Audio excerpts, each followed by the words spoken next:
Hey guys, what's up? Ricky over here with Matt. Today we're going to be doing the armbar from the mount position, right? Armbar, if you guys know me, armbar is my favorite technique. I love the armbar. You can find it from every single position, right? And they're very detail oriented. So it's the kind of submission, I think, along with every other submission jiu-jitsu, but the more you know about it, the more chances you have of getting in an actual match. So if I can get my partner on his back, right, we're going to be on mount position.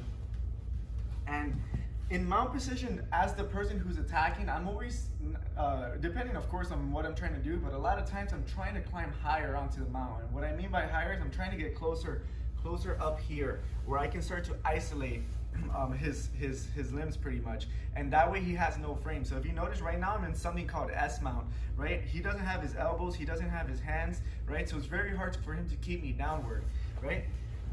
But that's kind of hard to do in itself. I know a lot of times the person's just framing over here and you feel like it's tough to get to the top, but that's something that you can get to later. First, it's good to practice just the motion of getting into the armbar, and then you start dealing with how to get rid of the frame. So what I'm gonna have you guys doing first is you're gonna be putting your hands on the floor, right? My first hand, I actually like to trap over here on his shoulder, because if I try to climb up without trapping that, he can just walk backwards and then I'm never gonna be able to climb high, right? So if I go back a little bit, right? I'm going to be trapping him here. So now if he tries to walk backwards, that's actually gonna help me advance further because he's pushing me into the position, right? And then my second hand placement is gonna be somewhere further up above his head, because what I'm trying to do is distribute my weight to my hand, right? If you're on mount, naturally your weight is on your base, and if you try to climb high, you kind of have to like shimmy upwards. That's not gonna be effective, especially when somebody's trying to fight you. So if I go ahead and I put my hands on the floor and distribute my weight all the way to my hands, I'm able to move my lower half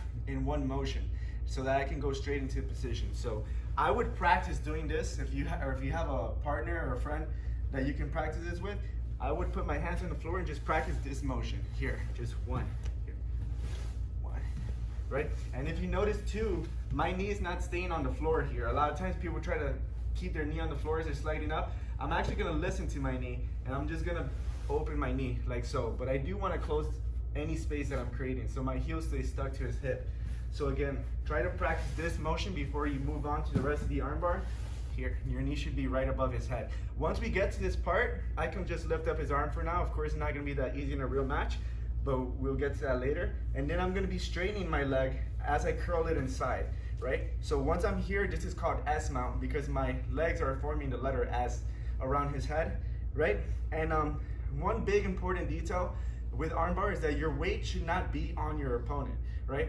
So I'm not saying this for him to be comfortable, even though I want him to be comfortable, but I'm saying it for jiu-jitsu because if I go ahead and I put my weight on him, anytime he moves, he's gonna be able to move me, right? And that's very big in jiu-jitsu. But if I put my weight around him, so I'm just literally around his body, if he tries to move, he's not gonna be able to move me. So he can move left, he can move right. So that way when I'm starting to do my armbar, if my weight is around him, if he's moving, he's never gonna be able to disturb my base.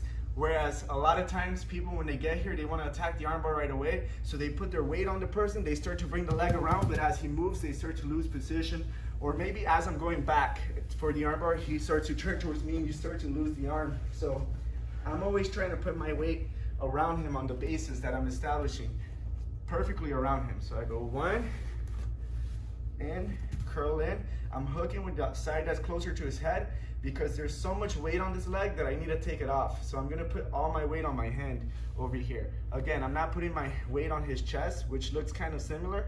I'm putting my weight on my hand, right? So that this way, this leg can slide right over his head. You can actually finish the armbar from here, but a lot of times they start to defend, so then you're falling backwards, and then this is where the hyperextension occurs, right? Cool. So today was kind of more like a armbar setup kind of technique, other than the finishing, and the finishing gets really detailed, so we'll get to that in videos in the future. So hopefully you guys like that.